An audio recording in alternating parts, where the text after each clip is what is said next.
اللہم فقہنا فی الدین۔ السلام علیکم ورحمۃ اللہ وبرکاتہ۔ آج کی میری گفتگو کا موضوع آپ کے سامنے حضرت خلیل اللہ ابراہیم علیہ السلام کے عظیم معجزات کے متعلق ہے۔ حضرت ابراہیم علیہ السلام عظیم مرتبت پیغمبر تھے۔ ہمارے پیارے نبی صلی اللہ علیہ وآلہ وسلم سے پہلے جتنے بھی پیغمبر آئے ان سب میں حضرت ابراہیم علیہ السلام کا رتبہ سب سے بڑا تھا۔ اس کی وجہ یہ ہے کہ چند پیغمبروں کے ماں سوا حضرت ابراہیم علیہ السلام ہی کی نسل سے سارے پیغمبر آئے۔ ہمارے نبی صلی اللہ علیہ وآلہ وسلم بھی انہی کی نسل سے ہیں۔ حضرت عیسیٰ علیہ السلام اور حضرت موسیٰ علیہ السلام کا تعلق بھی ان سے ہی تھا۔ یہی وجہ ہے کہ حضرت ابراہیم علیہ السلام کو یہودی اور نصارہ مانتے ہیں اور مسلمان تو بہت زیادہ ہی مانتے ہیں۔ ہر نماز میں آپ کا ذکر آتا ہے۔ اللہ تعالیٰ خود فرماتا ہے کہ اس کتاب میں ابراہیم کا ذکر کیجئے، وہ راستی والے پیغمبر تھے، یعنی سچے اور راہ راست پر تھے۔ ابراہیم علیہ السلام کو آگ میں ڈالا گیا، کیوں ڈالا گیا، اس کی وجہ کیا تھی، یہ واقعہ میں آپ کے سامنے پیش کروں گی۔ بابل کے ایک شہر کی یہ روایت تھی کہ وہاں ہر سال میلہ لگتا تھا۔ میلے میں لوگ تجارتی سامان لے جا کر فروخت کرتے، وہاں بت بھی ہوتے، لوگ رنگرلیاں مناتے، سیر و تفریح کرتے، ہر طرح کا سامان وہاں سے خریدتے۔ ایک مرتبہ ایسا ہوا کہ ہر طرف کے لوگ میلے میں جمع ہوئے، خرید و فروخت ہو رہی تھی کہ اچانک کسی چولہے سے چنگاری اڑی، آگ لگ گئی، ہر شے جل کر بھسم ہو گئی، بت بھی جل کر راکھ ہو گئے۔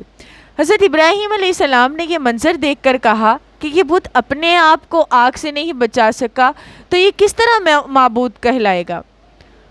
معمول کے مطابق دوسرے سال بھی میلہ لگا، تمام لوگ میلے میں جانے کی تیاریاں کرنے لگے۔ ابراہیم علیہ السلام بھی ہر سال میلے میں جایا کرتے تھے، لیکن اب کی سال انہوں نے جانے سے انکار کر دیا اور بیماری کا عذر پیش کر دیا۔ بولے کہ میلے میں جب تمام لوگ جائیں گے، اپنے دل میں ہی فیصلہ کرنے لگے کہ جب میلے میں تمام لوگ جائیں گے تو میں ان جھوٹے معبودوں کا درگت بناتا ہوں۔ سب میلے میں چلے گئے، میدان خالی ہو گیا، بت خانے کے آس پاس کوئی بھی نہیں تھا۔ ابراہیم علیہ السلام کے لیے یہ ایک بہت ہی اچھا موقع تھا۔ وہ بت خانے میں گھسے، کلہاڑا پکڑا اور تمام بتوں کو توڑ ڈالا، ماں سوائے ایک بڑے بت کے۔ اس ایک بڑے بت کو انہوں نے ہاتھ بھی نہیں لگایا، صحیح سالم اس کو کھڑا رہنے دیا، اور جس کلہاڑے سے چھوٹے بتوں کو توڑا اس کلہاڑے کو بڑے بت کے کندھے پر رکھ دیا۔ جب لوگ میلے سے واپس آئے، بت خانے میں گھسے، داخل ہوئے اور دیکھ کر بڑی حیرت ہوئی کہ یہ بت تو چکنا چور ہوئے پڑے ہیں اور زمین پر اوندھے گرے پڑے ہیں۔ آپس میں باتیں کرنے لگے کہ یہ کس کا کام ہو سکتا ہے۔ کچھ لوگوں کو اس بات پر شک تھا کہ ابراہیم علیہ السلام ہمارے بتوں کے بارے میں مذمت کرتے تھے، ہو نہ ہو یہ اسی کا ہی کام ہے، کیونکہ وہی بتوں کے خلاف ہے۔ لوگ برہم ہوئے، ابراہیم کو بلایا، ان سے دریافت کیا کہ ہمارے معبودوں کو کس نے اس حال پر پہنچایا ہے۔ ابراہیم علیہ السلام نے جواب دیا کہ تم اپنے بڑے بت سے کیوں نہیں پوچھتے ہو، جسے اپنا معبود سمجھتے ہو، وہ تمہیں سب کچھ بتا دے گا۔ تمام لوگوں نے کہا ابراہیم کو بادشاہ نمرود کے سامنے پیش کیا جائے۔ چنانچہ بادشاہ کو اس کی اطلاع دی گئی کہ ابراہیم علیہ السلام نے تمام بتوں کو توڑ دیا ہے، ہمارے بتوں کو تضحیک پہنچائی ہے، انہیں جھوٹے معبود کہتا ہے اور یہ کہتا ہے کہ یہ معبود نہیں ہے بلکہ ہمارا معبود کوئی اور ہے۔ نمرود نے لوگوں کی زبانی ایسی باتیں سن کر حکم دیا کہ ابراہیم کو میرے دربار میں حاضر کیا جائے۔ چنانچہ ابراہیم کو شاہی دربار میں لایا گیا۔ دربار میں تمام مصاحب اور امراء بیٹھے ہوئے تھے۔ نمرود نے ابراہیم سے پوچھا، کیا تو ہمارے معبودوں کو تضحیک کرتا ہے اور جھٹلاتا ہے؟ کیا تو نے ہمارے معبودوں کو توڑا ہے؟ بادشاہ نمرود نے بڑے سخت لہجے میں ابراہیم سے بات کی۔ حضرت ابراہیم علیہ السلام اللہ کی دی ہوئی جرأت مندی کے ساتھ ہر سوال کا جواب دیتے رہے۔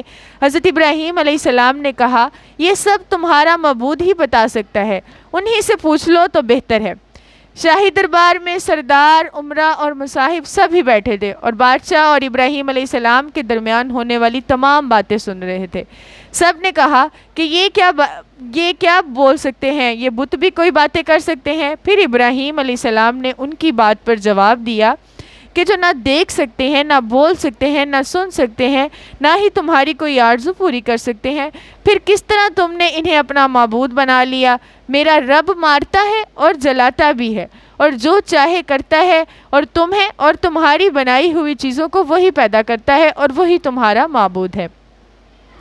نمرود نے کہا کہ یہ تو میں بھی کر سکتا ہوں، جسے چاہے موت کی سزا دے دوں، جسے چاہے رہا کر دوں، میں اس ملک کا حکمران ہوں، مجھ میں یہ قوت ہے۔ حضرت ابراہیم علیہ السلام نے کہا اچھا، میرا رب مشرق سے سورج کو نکالتا ہے، تو ذرا مغرب سے نکال کر دکھا۔ نمرود لاجواب ہو گیا، لوگوں نے شرمندگی سے اپنے اپنے سر جھکا لیے۔ ان میں سے ایک شخص نے بادشاہ کو مشورہ دیا کہ اس شخص کو زندہ جلا دو تاکہ دوسرے عبرت حاصل کریں۔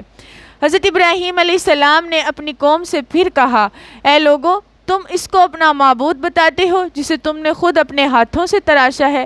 تم صرف ایک خدا کی عبادت کیا کرو، صرف وہی عبادت کے لائق ہے جس نے ساری کائنات کو پیدا کیا ہے۔ لوگوں نے ابراہیم کی باتوں پر کان نہیں دھرا۔ بادشاہ نمرود نے بھی حکم دے دیا کہ ابراہیم کو آگ میں زندہ جھونک دیا جائے۔ لہٰذا تمام لوگوں کو یہ حکم دیا گیا کہ اپنے اپنے گھروں سے، اپنی اپنی بستیوں سے لکڑی جمع کر کے لائیں، اور لکڑیوں کی ایک بہت اونچی دیوار بنا دی گئی۔ پھر جب ان لکڑیوں کو جلایا گیا اور ان لکڑی کے شعلے آسمان سے باتیں کرنے لگے تو نمرود نے یہ حکم دیا کہ ابراہیم کو اس آگ میں پھینک دیا جائے۔ جب ابراہیم کو اس آگ میں پھینکا گیا تو اللہ کی طرف سے حکم ہوا، جو ہم نے سورہ انبیاء آیت نمبر 69 میں بھی دیکھتے ہیں، قُلْنَا يَا نَارُ كُونِي بَرْدًا وَسَلَامًا عَلَىٰ إِبْرَاهِيمَ، ہم نے فرما دیا اے آگ تو ٹھنڈی پڑ جا اور ابراہیم علیہ السلام کے لیے سلامتی اور آرام کی چیز بن جا۔ وَأَرَادُوا بِهِ كَيْدًا فَجَعَلْنَاهُمُ الْأَخْسَرِينَ، گو انہوں نے ابراہیم علیہ السلام کا برا چاہا لیکن ہم نے انہیں ناکام کر دیا۔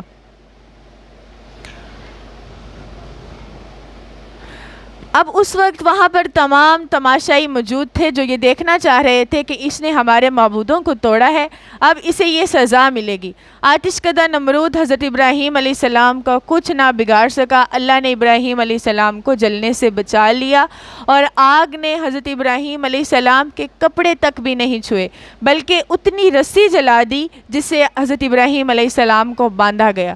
اور ایک روایت میں آتا ہے کہ حضرت ابراہیم علیہ السلام فرماتے ہیں کہ اپنی زندگی میں میں نے اتنا سکون کبھی نہیں محسوس کیا جتنا اس آگ میں محسوس کیا جو اللہ کی طرف سے ٹھنڈی کر دی گئی تھی، کیونکہ اللہ کا یہ حکم تھا، ان کو اللہ پر یہ توکل تھا۔ اس وقت حضرت ابراہیم علیہ السلام نے یہی دعا پڑھی، حسبنا اللہ و نعم الوکیل، یعنی میرا اللہ ہی کارساز ہے اور وہی سب سے بہتر ہے۔